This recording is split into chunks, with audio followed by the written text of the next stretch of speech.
নমস্কার বন্ধুরা। আজকে দুটো আইপিএল এর ম্যাচ আছে আর একটা দারুণ ইম্পর্ট্যান্ট পাকিস্তান ভার্সেস নিউজিল্যান্ডের টি-20 আছে। আইপিএল জমে ক্ষীর।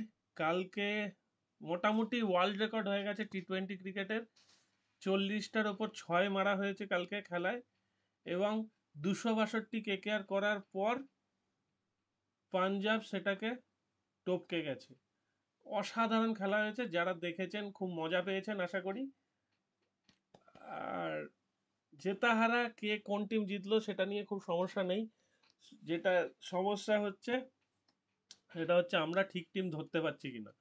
কারণ আমাদের হিসাব অনুযায়ী এখনো পর্যন্ত ঠিকঠাক চলছে। কালকে কেকেআর কে জিততে দেওয়ার কথা ছিল না। কেকেআর যদি জিতে যেত, কেকেআর 12 পয়েন্ট হয়ে যেত এবং অনেকটা অগ্রসর হয়ে যেত সুপার ফোরের দিকে, মানে সেমিফাইনালের দিকে। তো সেইটাই যাওয়ার চান্স কম। এবার মুম্বাই, আজকে খেলা হবে দিল্লি ভার্সেস মুম্বাই। দিল্লিতে দুপুরের ম্যাচ, প্রচুর রান উঠবে, প্রচুর রান উঠবে। সুতরাং এখন দেখা যাক যে কিভাবে ওরা ট্যাকেল করতে পারে। এইবার পরিস্থিতি যেখানে দাঁড়িয়ে আছে তাতে মনে হচ্ছে যে মুম্বাইয়ের হাতে আর 6টা ম্যাচ আছে। মুম্বাই সাধারণত এইখান থেকে গিয়ার চেঞ্জ করে এবং 6টা ম্যাচের 6টা, 4টে বা 5টা ম্যাচ জিতে মুম্বাই একটা টপ পজিশনে পৌঁছে যাওয়ার চেষ্টা করে। সাধারণত প্রতি বছর তাই হয়, কিন্তু এবছরও কি তাই হবে, প্রশ্ন সেটাই। এই ডিসির হাতে 5টা ম্যাচ আছে। আজকে যদি ডিসি জেতে তাহলে টুর্নামেন্ট জমে যাবে। দেখুন, সবাই আশা করছে আজকে মুম্বাই জিতে, মুম্বাই গিয়ার চেঞ্জ করে টপ ফোরে যাওয়ার চেষ্টা করবে। কিন্তু অঘটন যেগুলো ঘটার সেগুলো তো মাঝে মাঝে ঘটতে হবে। সুতরাং আজকে যদি ডিসি জেতে তাহলে ভাবুন, ডিসি প্রথমে ব্যাট করুক, ব্যাট করে 200+ রান করুক, ঠিক আছে? 200+ রান করার পর সবাই ভাববে 200 রান তো মুম্বাইয়ের কাছে কোনো ব্যাপার না। সত্যি ব্যাপার না, মুম্বাইয়ের যা টিম তাতে কোনো ব্যাপার হওয়ার কথা নয়। কিন্তু হয়তো মুম্বাই আজকে একটুখানির জন্য হেরে যাবে এবং তারপর মুম্বাইয়ের কঠিন লড়াই শুরু হবে। বাকি 5টা ম্যাচে মুম্বাই তখন 5টা জিততে হবে এবং মুম্বাই পরপর জিততে থাকবে। এক সময় গিয়ে হয়তো মুম্বাই উঠতে পারবে বা পারবে না, শেষ মুহূর্তে জানা যাবে।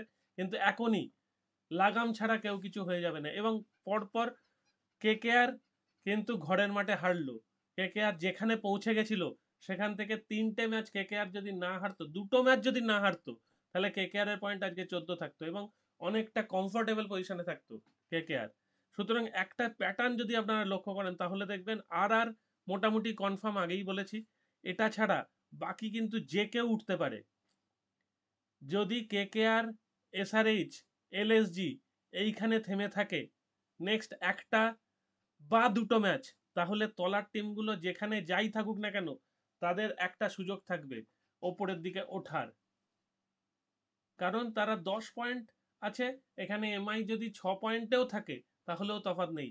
আর আজকে যদি ডিসি 10-এ উঠে যায়, 10 ম্যাচ খেলে, ডিসির প্রথম 10 নম্বর ম্যাচ খেলা হচ্ছে আজকে, 10 ম্যাচে 10-এ উঠে যায় তাহলে আরও জমে যাবে এবং সেইটার একটা সম্ভাবনা রয়েছে। সুতরাং ডিসি আজকে প্রথমে ব্যাট করে 200 রান বা তার বেশি রান করতে পারে। হয়তো মুম্বাই সেটাকে চেস নাও করতে পারে।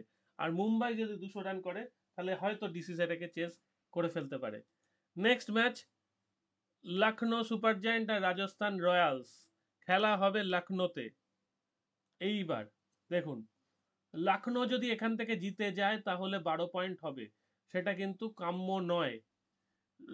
রাজস্থান রয়্যালস যেহেতু ওপরে উঠে গেছে, সুতরাং রাজস্থান রয়্যালস এবারে কনফার্ম যে পরের সুপার 4-এ খেলবেই, মানে সেমিফাইনালে খেলবেই, এলিমিনেটর বা যাই হোক ওগুলো যেহেতু খেলবেই কনফার্ম, সেই জন্য আজকের অঙ্কর হিসেবে হয়তো রাজস্থান রয়্যালস জিতে যাবে। আর যদি লখনৌ সুপার জায়ান্ট জেতে তাহলে কিন্তু হিসাবটা আবার অন্যরকম হয়ে দাঁড়াবে। সেই জন্যে যেটা দেখার যে আজকে হিসাব কোন দিকে গড়ায় এবং কে জেতে। মায়াঙ্ক যাদব আজকে খেললে দারুণ মজা হবে, কিন্তু আমরা মায়াঙ্ক যাদবের খেলা দেখার জন্য ওয়েট করছি। আর ওদিকে তো বাটলার দেখিয়ে দিয়েছে, যশস্বী জয়সওয়াল ভালো খেলছে, সঞ্জু স্যামসন ছন্দে আছে, রিয়ান পারাগ দুর্দান্ত, হেটমায়ার সেরকম ফর্মে নেই তাও খেলে দিচ্ছে, রাবমান পাওয়েল একদিন চেষ্টা করেছিলেন, ধ্রুব জুড়েল মোটামুটি খেলছেন, আশ্বিন ভালো বল করলে উইকেট পাচ্ছেন না এবছরে, কিন্তু চাহাল উইকেটের বন্যা বইয়ে দিয়েছেন। আবেশ খান অনেক উন্নত ভাবে বল করছে, অনেকটা উন্নতি করেছে, ট্রেন্ড বল নিয়ে কিছু বলার দরকার নেই। আর সন্দীপ শর্মা দারুণ। সুতরাং পরের ম্যাচে লখনৌতে খেলা, লখনৌর পিচ রিপোর্ট যদি আমরা দেখি একটু স্লো, কিন্তু রেড সয়েল আর black soil is the question to ask in the lead up to every game in Lucknow, and it's potentially tricky one for the home side ahead of this game. LSG love controlling games with their spinners on black soil pitches, but Royals come here with one of the best spin attack in the competition. এইটাই হচ্ছে সমস্যা, royal যা spin attack আছে সেটা হচ্ছে best, আর লখনৌ চায় যে অন্যদের কে ফেলতে ব্ল্যাক সয়েল পিচে, যেখানে ভালো স্পিন করবে এবং বল থমকে আসবে, সেটা লখনৌর কমফোর্টেবল জোন। লখনৌ সেইখানে যদি আজকে ফেলে দেয় রাজস্থান রয়্যালসকে, তাহলে ওরাই আবার চাপে না পড়ে যায়, সেটাই দেখার যে কি হয় না হয়। সেইটা যদি পেরিয়ে যেতে পারে লখনৌ, তাহলে লখনৌর অ্যাডভান্টেজ, আর যদি রাজস্থান রয়্যালস সেটাকে ক্যাপচার করে নেয় তাহলে রাজস্থান রয়্যালসের অ্যাডভান্টেজ। আমার ধারণা বলে দিলাম, এই ম্যাচটা একটু লো স্কোরিং ম্যাচ হওয়ার চান্স আছে, রাজস্থান রয়্যালস উইন আমার ধারণা। নেক্সট ম্যাচ, 5টা ম্যাচের সিরিজ, প্রথম ম্যাচ বৃষ্টিতে ভেস্তে গেছে। নেক্সট ম্যাচ যেটা নিয়ে আলোচনা করছি, পাকিস্তান ভার্সেস নিউজিল্যান্ড। নিউজিল্যান্ড একটা ভাঙাচোরা টিম এনেছে, পাকিস্তানের ক্যাপ্টেন বাবর আজম, রিজওয়ান, মোহাম্মদ আমির ফিরে এসছেন বোলিং হিসাবে, সাইন্স আফ্রিদি, মানে সবাই আছে পাকিস্তানের ফুল টিম অলমোস্ট, কিন্তু নিউজিল্যান্ড একটা ভাঙাচোরা টিম নিয়ে 2টো ম্যাচ জিতে গেছে, এবং ব্রেসওয়েল ক্যাপ্টেন, মানে বুঝতে পারছেন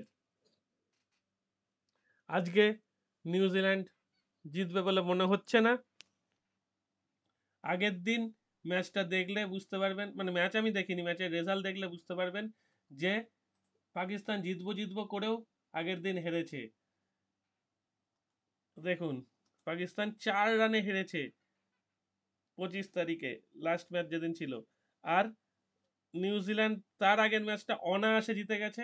প্রথম ম্যাচ নিউজিল্যান্ড শুরু করেছিল 90 রানে অল আউট হয়ে, সেখান থেকে যা কামব্যাক করেছে সেটা কিন্তু অভাবনীয়।